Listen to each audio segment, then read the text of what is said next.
Welcome back to The Breakdown. Today we're diving into a new series where we take a look at interesting people and try to tell their stories. The world is full of people you may walk by every day and never know that they have something truly amazing about them. Maybe it's you and more.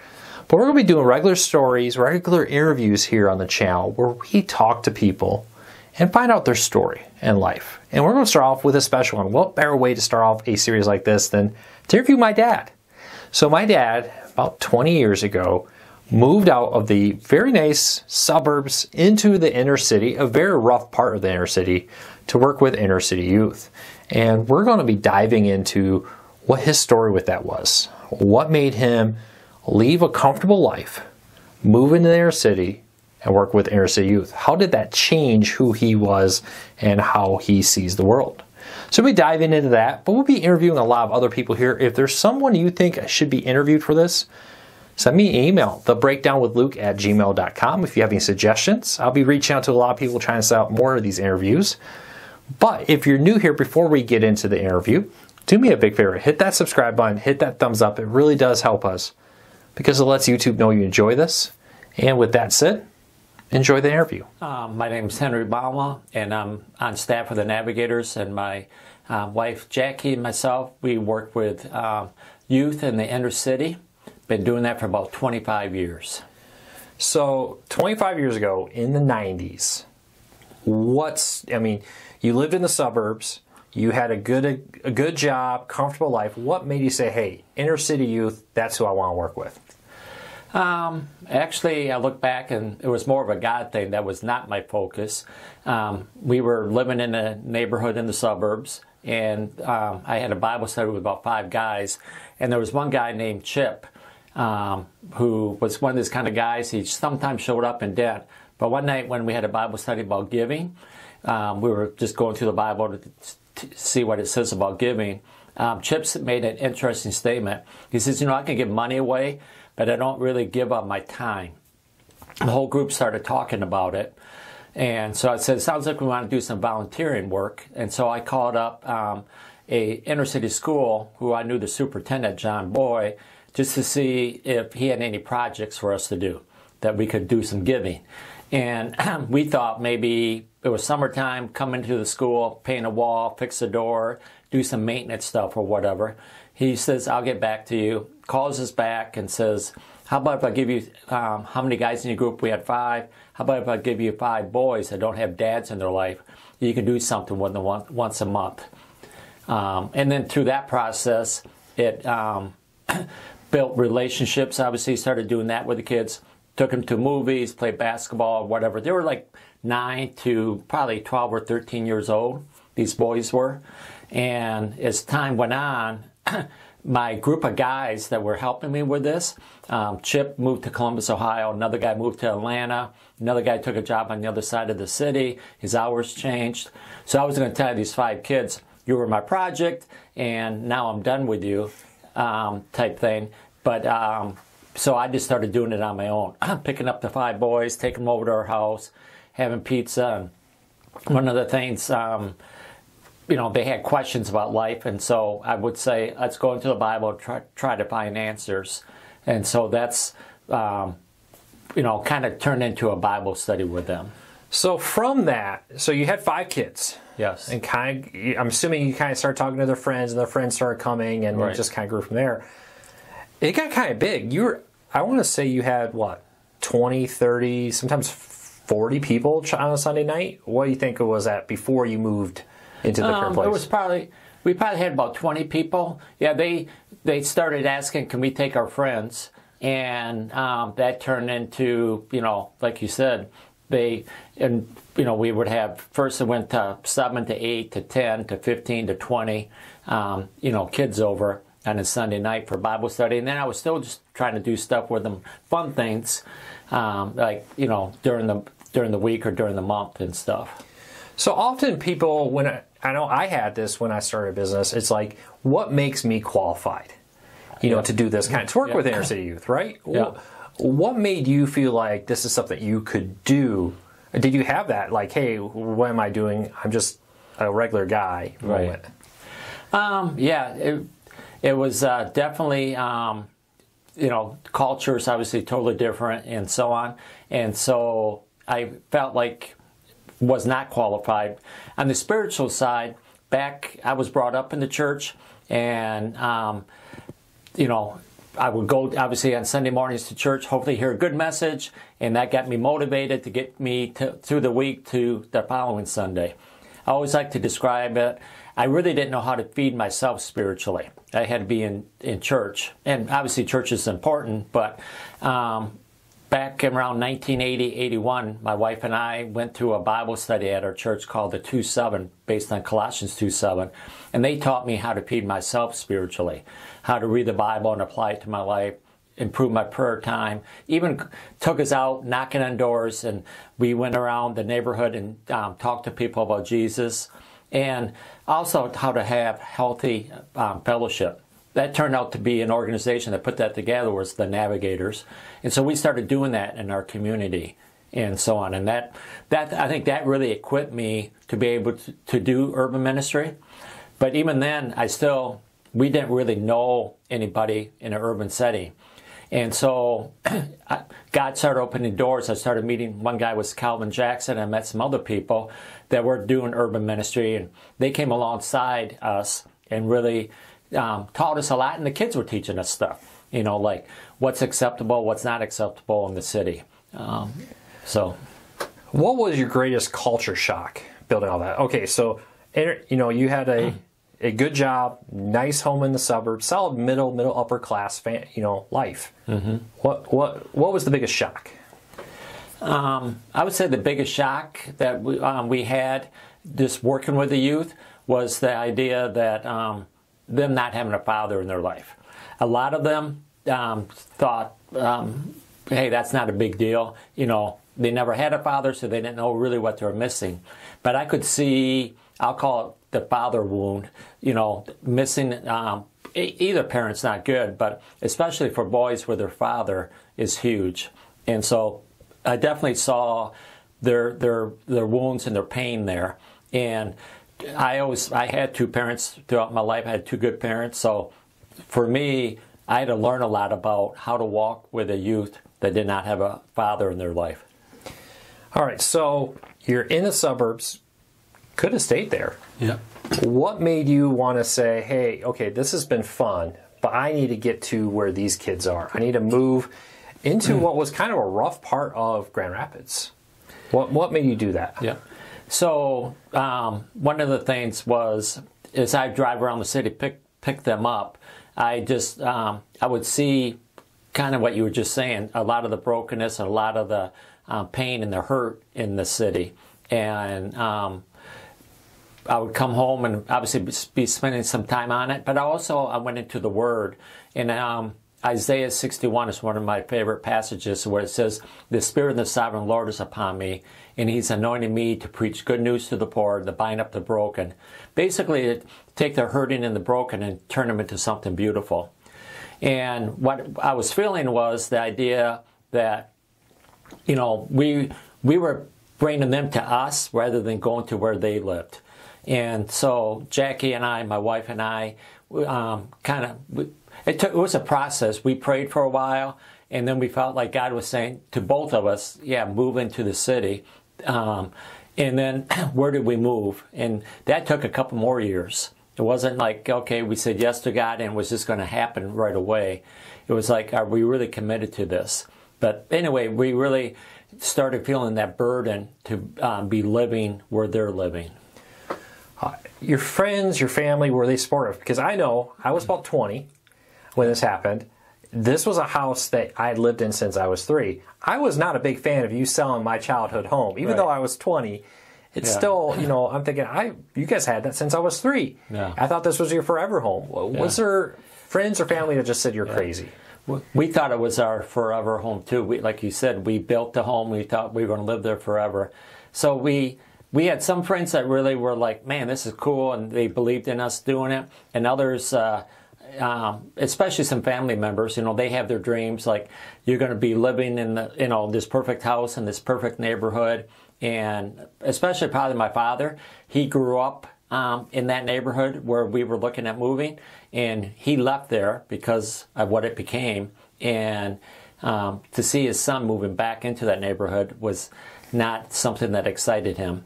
But as time went on, after we moved there, years down the road, that their attitude changed. But definitely had a few people trying to talk us out of it. I think most parents, I know I as a parent, my daughter, we want something better for our kids than we had, right? So I can get that. But, you know, in the end, you think most of them came on board with you through time? Yeah, definitely felt that support and, you know, believing in us to do, you know, to do that ministry. It was quite a, like I said, it didn't happen right away. In that journey of moving into the city, it was a long process. But I think that helped everybody kind of get prepared for it. You know, not just us, but our friends and family too. So you lived in probably one, I mean, it wasn't like a gated community. It wasn't $1 million homes, but it was a nice, very suburban, movie set kind of neighborhood. And you moved in an area where there were drug houses on your street. Wasn't there somebody arrested in the first year or two right in your front yard from a major drug bust or something? What was that neighborhood like when you moved in? So I'll give you some demographics of the neighborhood. It's called Roosevelt Park neighborhood, Southwest Grand Rapids, and it is still today 75% Hispanic. About over 50% of the population is under 24, and the poverty level is around 70%. In other words, where the government says anything below this, you're living in poverty. So about 70% of the people living there are in poverty. And so it was definitely a rougher neighborhood, and that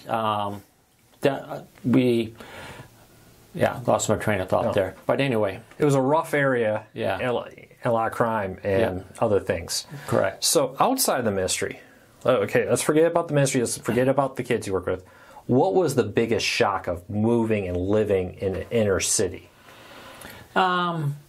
Probably especially for my wife, I could handle it more than she could, but the lack of beauty. Yeah.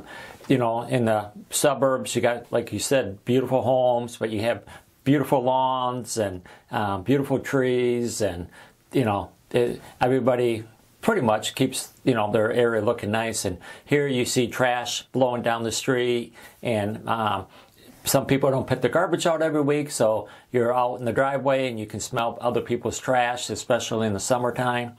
And so that was probably a shock to us, or a hard thing to get past. So you move into the inner city. You ended up buying actually a home with a lot next to it. Yeah. Building a house that was primarily built as like almost a community center. Yeah. Talk me through, okay, so we're moving out of the suburbs, moving to the inner city. How did that look? What did that look like, and what happened? So, like I said earlier, we were obviously looking for a house. We were looking for a house that was big enough that we could have a Bible study. I love basketball and that kind of stuff, so I wanted some place around us where we could go and play basketball, hopefully a big backyard. Problem with the city is the houses are small, and the yards are even smaller, and so we didn't have that. And so as we looked and kept on looking, we finally found a house on Naylor Street, and that it was a 100-year-old home, but it felt good, and it was, you know, nothing special, but it was a nice house. But next door, somebody owned a lot, and so the owner of the house said he was trying to buy the lot, and the guy won't sell it to him. So he said, let's put out a little fleece and see if this person would be willing to sell me the lot. So he gave me the number. I had lunch with the guy, and over lunch, he sold me the lot for $7,000. And then, obviously, so we bought the house, bought the lot, and then my first goal was, there was a little small unattached garage behind our house. I was going to knock that down, build a nice house or garage so I could get both cars in there. And then off that, build a room with a bathroom and do our Bible studies in there. And then that whole empty lot in front was going to be soccer, basketball, and stuff. The city said I couldn't do it. The only thing I was pretty frustrated. The only thing I ended up being able to do on that lot was build a house. And it was like, my kids were kind of moving out of the house, and I don't want to have 2 mortgages and all that kind of stuff. So we ended up, but as we talked about it and drew some things out, we designed a house and then talked to a retired builder named Jake Rote. And Jake said, I'm not going to build the house for you, but I'll walk with you through the process. And we ended up building a house that turned out to be our ministry center. We had some guys, right away we had 2 guys move in, and that became where we did our Bible study, a lot of our mentoring, and then the whole backyard turned into be a basketball court. And when we moved there, I didn't realize this, there's 2 parks in the neighborhood, and neither one have a basketball court. And so that ended up being kind of the community basketball court. We keep basketballs on our back porch, and kids can come over anytime they want and play. So you moved in the home. You start, of course, you talk about Christ. You do the Bible studies. What else did you do in the neighborhood other than just hold the Bible studies? So one of the guys that moved into the house right away, actually the same day we moved into our house, he moved into the ministry house, Jason Botbile. Jason, that spring, I went out, I'm a cleanie, I confess, and I wanted to go and clean the street. And because there was a lot of garbage from the winter and stuff. And he said, what kind of message are you sending to your neighbors about doing that? So we decided not to do that at that point. Now we do that. I actually pay kids in the neighborhood to go up and down the street to clean the street. But what we really started doing, and it took time, trust on both sides probably, neighbors and us, as far as they building relationships with our neighbors. And I can look back, and God opened up doors to do that with quite a few different families on our street and other people in the neighborhood. So you say building relationships with family. What does that look like? I can share 2 quick stories with that, I think. One, right across the street from us, there was an older lady, Barbara, probably in her 60s at the time, late 60s, and she had 3 her sons still living with her. And they were obviously in their 40s, and they all had different issues in their life, and they weren't able to live on their own. And we kind of did life together. I mean, we would go over, and obviously I'm outdoors a lot, so we would just talk. During the process, her sister died, and she came over and she was crying. Obviously, that really affected her. So prayed with her, walked with her through that, and just even helping her deal with her kids. A few years ago, she passed away. She was, at that time, in her late 70s. And one of the things she asked us is to watch her boys afterwards. And now one of them is named Dino. He comes over every day, pretty much.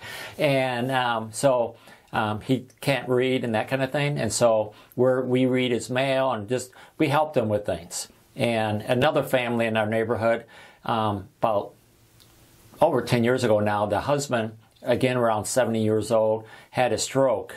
And he was bedridden for like over 10 years.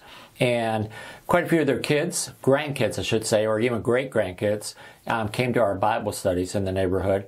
But I ended up just kind of, especially for the last year of his life, he was in hospice, but it was at home. And I was over there probably 2, 3, 4 times a week, praying with him, talking to him, trying to listen to him. And then through that, built a lot stronger relationship with that whole family. If you add up their kids and grandkids and so on, there are over 100. And I ended up, when he did pass away, doing the funeral, and just really, and that's still going on, building a real deep relationship with that whole family. So what are some of the things that happen at the ministry house? How do you use it to impact the neighborhood? So I talked a little bit about people living there. We've had kids that have been kicked out of their home in high school and needed a place to live. We've had somebody like that living there a couple times.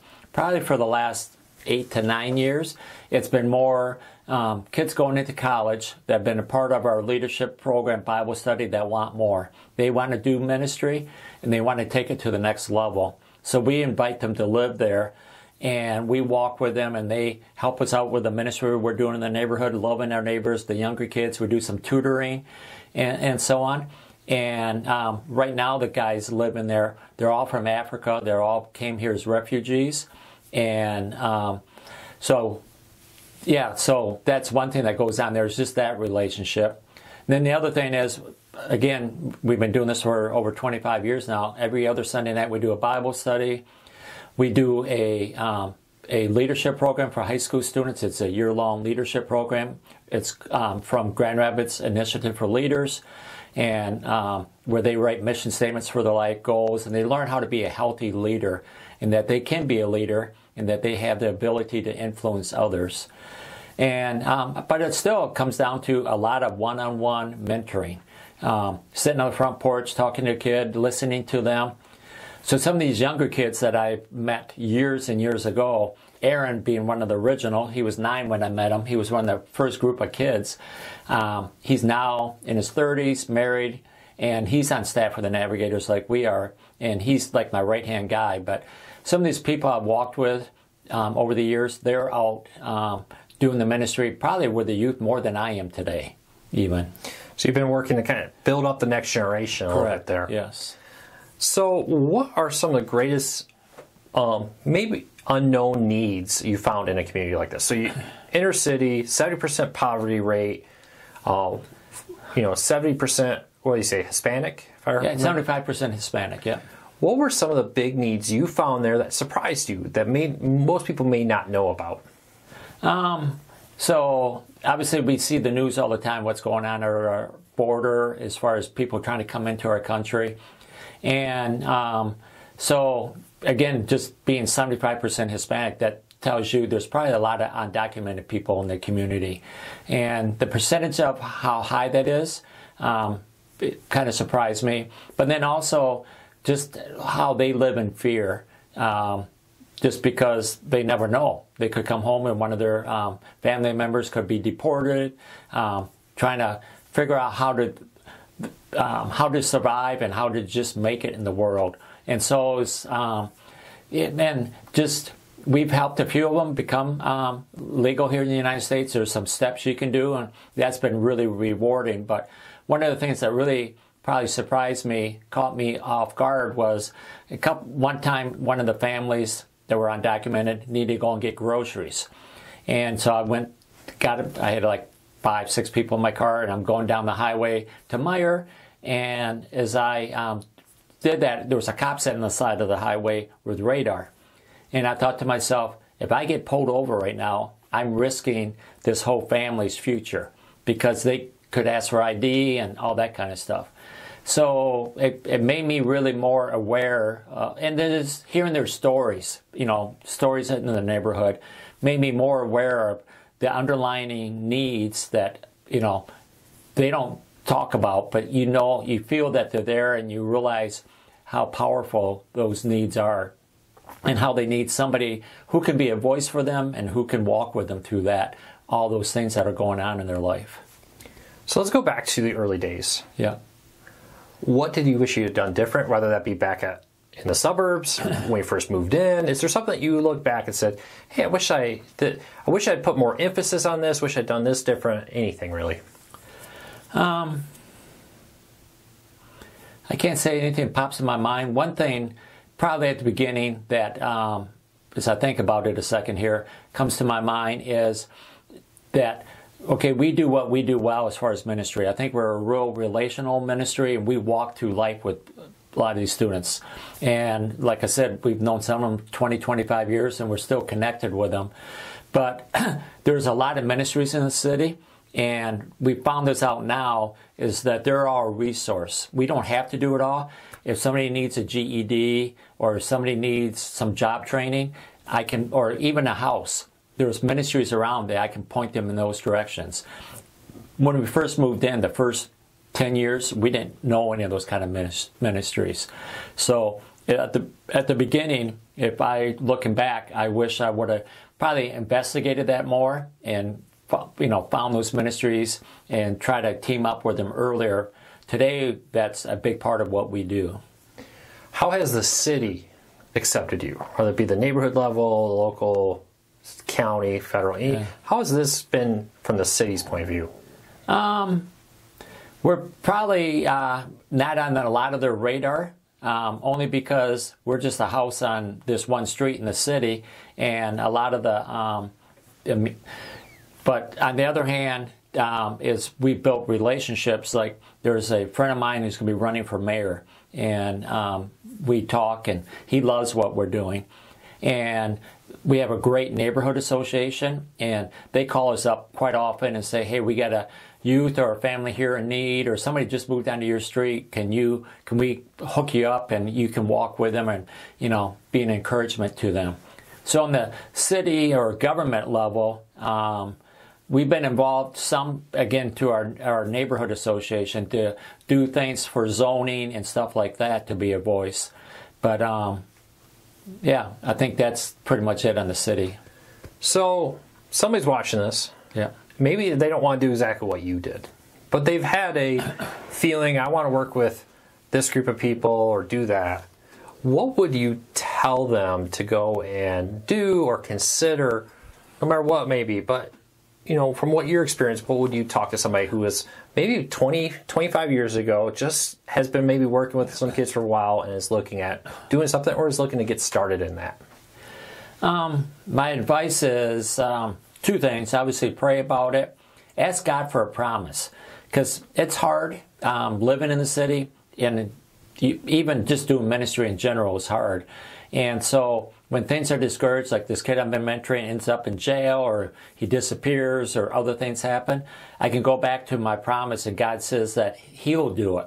There's another passage in Isaiah that says, the least should become 1,000, the smallest a mighty nation. I am the Lord. In its time, I will do it swiftly. So it's not me that's multiplying my life. It's God is doing it in His timing.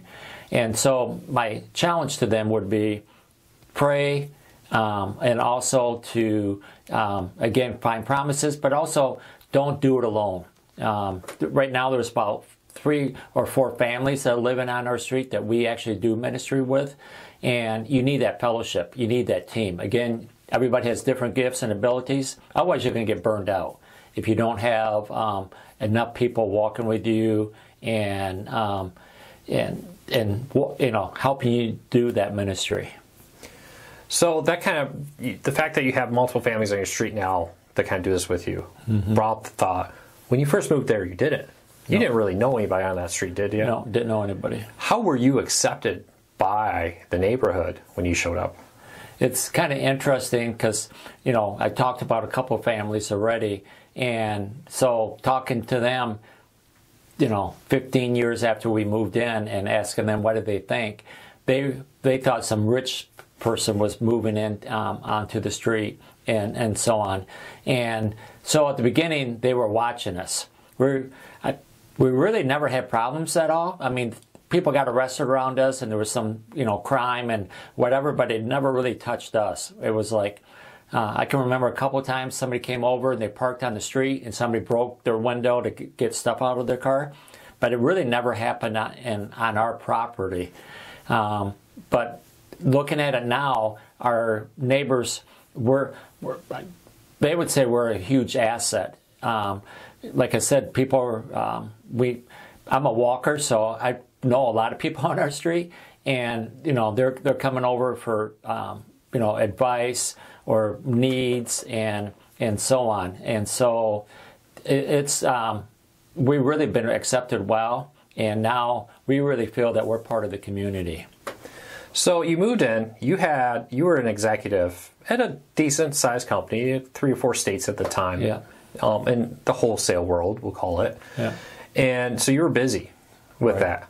How did you find the time for this? And you still work at the same company, but it's a lot less. How did you go more into ministry? Okay. When I started working with youth, I was the company was divided up into 3 segments, and I was a vice president over one of the segments, and obviously very busy. And a few years into doing that, I actually went back to our company and said, I'm going to leave and go do ministry full time. And they came back to me and said, we love what you're doing here. Can we make this work somehow? And I had a great leadership team. And so ended up, I would work 5 days a week, but as much as I needed, I could take afternoons off. Not that I took every afternoon off, because sometimes they had to go on a business trip or whatever.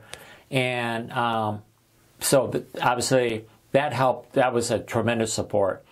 as I've gotten older, a few years ago, I ended up hiring my replacement, and I'm still there, still working some, and now I'm part of, my job is to help us grow and create a healthy culture at work.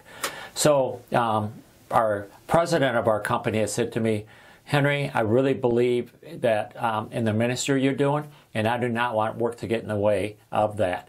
So ministry, he gave me the freedom that ministry comes first. So if I get a call at 9 o'clock in the morning and one of my kids is struggling and I got to talk to somebody, that comes first. So that's a huge freedom and a real blessing that I have that, that work environment that I can work in. So you've been in this house now for 20 years, almost. You've been in ministry for about 25 years with Inner City Youth. What's next? So I think what's next for me in that area is just raising up, continue to raise up more leaders, the next generation. And even more than that is there's a lot of different ministries around the city, people that I've learned or have met over the years that are doing the same thing we're doing in their community, trying to make a difference. But a lot of them are doing it on their own. So I really have a burden to come alongside them and to help them to live out God's calling on their life and to encourage them and just, to be a place they can go to and talk, somebody they can talk to and somebody that would listen to them about, obviously, ministry is hard. Urban ministry is really hard. So that's where I see myself in the future. Do you see yourself moving out of the inner city? You have to ask my wife that question. No. Personally, I'm good about living there. We are definitely committed probably for the next few years. I'm 64 and feel like I'm going to be, don't feel called to leave there at this point. But obviously, the other thing I've learned is if I continually want to turn over the ministry to the next generation, right now everybody says it's Henry's Bible study, it's Henry's this or whatever. So somehow I have to get out of that way. So we're talking all the time about how does that happen in a healthy way. So you talk about handing over to other people. Let's say somebody's listening to this. Maybe it's not inner city youth they want to work with, but there's something out there they've been thinking about doing, or like you, maybe they were doing a little bit of something, they want to get into it more full time. Yeah. What would you say to them? Before you start a new ministry or whatever, to go out and find out who's doing it in your area already, and go and observe and walk with them and listen to them about what works and so on. Because I think every city is a little bit different. I talk to people in Chicago, and it's like some of the things I take for granted here, like they have nobody that helps them in those kind of things. So I would say that's a key thing. And then also, obviously, spend time praying and also get into the Word and ask God for a promise that you can hold on to. When things are hard and you're like, why am I doing this? You can go back to that verse or whatever and say, that's why I'm doing this. One thing I was just thinking when you're talking there, you talk with other people who are doing this. This isn't a competition, right? We're humans. We're competitive, often in business and in life. If they got a kid, that means I lost something, right? That's not really how it is. Right. So that's another thing about during COVID, actually, we were able to finalize it. But for the last 2 to 3 years, probably half a dozen ministries around the city have been talking, because the kid might be at our place on Sunday night and someplace else on Monday night and someplace else on Thursday night. So they're at our different ministries. And so we started we call it an alliance, Grand Rapids Alliance for Disciple Making. And we meet once a month to encourage each other and pray together and to kind of see each other's ministries. So we meet at different locations. And so this whole thing is not about competition. It's more, how do we make sure we're all saying the same, as we speak into this person's life, that we are sending the same message. It's probably a good way of saying it. Okay. All right. 25 years in total. Yeah. Looking back to a much younger person, how have you changed? How has this changed you? Maybe is a better way to say it. Yeah. I would say it's opened up my eyes. I would say growing up, I lived in my own little bubble. I thought God was a certain way based on what I experienced, and seeing all that it goes on in the city, these refugees that come from the Congo or wherever, whose parents were killed in wars, and you see their passion for God and their desire to serve Him, and it's like, okay, how if I was them, I'm thinking I would be angry at God. Why would I want that? So I think God has just really opened up my eyes that He's a lot bigger than I thought He was, and that He has the power and the ability and the love to love those who a lot of times are unlovable. I mean, some of these kids are hard, and you try to get alongside them, and they keep on putting a wall up and push you back. But when you look at so anyway, those are things I've learned, and it's changed me to look at people differently. Any final words or anything you want to add? No, I just appreciate this opportunity to share my story. And I would say that probably the key is we all have a story. I have mine, and the youth that we work with, or our neighborhood has a story. It's a beautiful thing to learn somebody's story. So if you have that opportunity at work or wherever you're at to hear stories, somebody's story, listen to it and just and honor their story. It is good. All right. Thank you. Yeah. Thank you.